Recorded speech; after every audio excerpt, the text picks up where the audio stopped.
It had been a quiet Sunday evening in January 2016 when Rep. Catherine Clark DeMass noticed police lights streaming through her window. Curious to see if the neighbor needed help, she peeked out her front door, coming face to face with a handful of officers on her front lawn, pointing long guns right at her.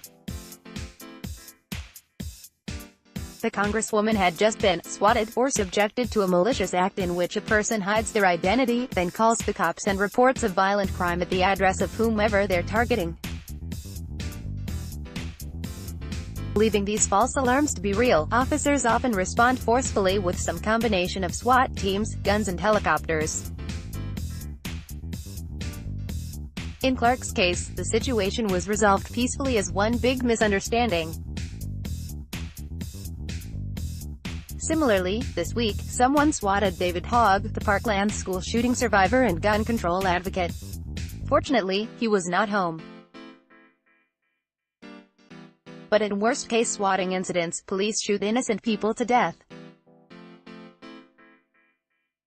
Last December, officers shot and killed an unarmed 28-year-old man on his front doorstep after receiving a call that he'd shot his father in the head and was holding his mother and two siblings hostage. He'd done nothing of the sort. The Wichita, Kansas, resident's fatal mistake was living at an address that a Call of Duty gamer had fabricated and posted online during an escalating argument with a fellow gamer. Los Angeles police arrested Tyler Barris for the swatting attack the next day. The 25-year-old lived in California and had called police in Wichita from some 1,500 miles away. Barris' arrest, however, is an anomaly.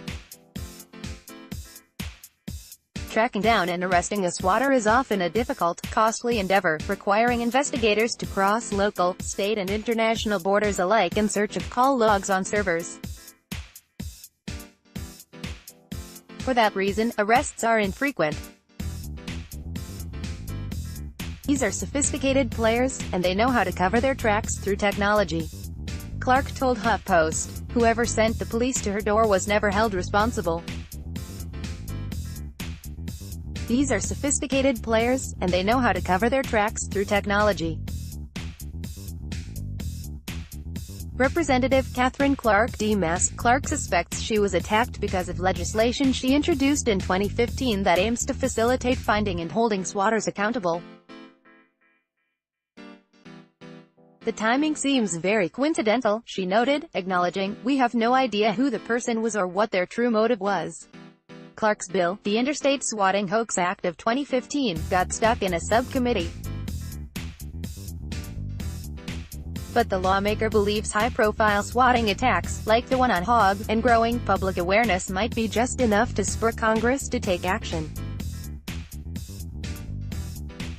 What we're trying to do with this legislation is really design and update our criminal laws to reflect some of the new, very threatening tools of harassment that we're seeing online, Clark said.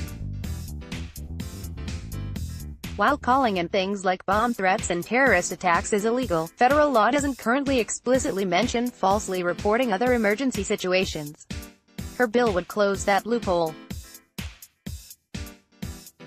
Instead of trying to fit swatting into false threats, or false police reports, or looking at even terrorism statutes, we try to make a bill that shows exactly the elements of this crime and that you have to knowingly make a false or misleading report, and then the penalties escalate with the harm that results, Clark explained. Her bill also includes a provision to help local police departments recoup the costs of responding to a swatting attack, which can regularly stretch into the tens or even hundreds of thousands of dollars. In 2014, one attack in Long Beach, New York, cost law enforcement agencies in the area an estimated $100,000. A 2015 attack in Colorado cost $25,000. With a frequency of around 400 swatting attacks a year, according to the FBI, that adds up. Swatting is becoming more common across the country. Clark said, "What happened to me, unfortunately, happens to many victims and families around the country and jumps out of harassment online and in the virtual world and really impacts security and safety in the real world." download. Do you have information you want to share with HuffPost? Here's how.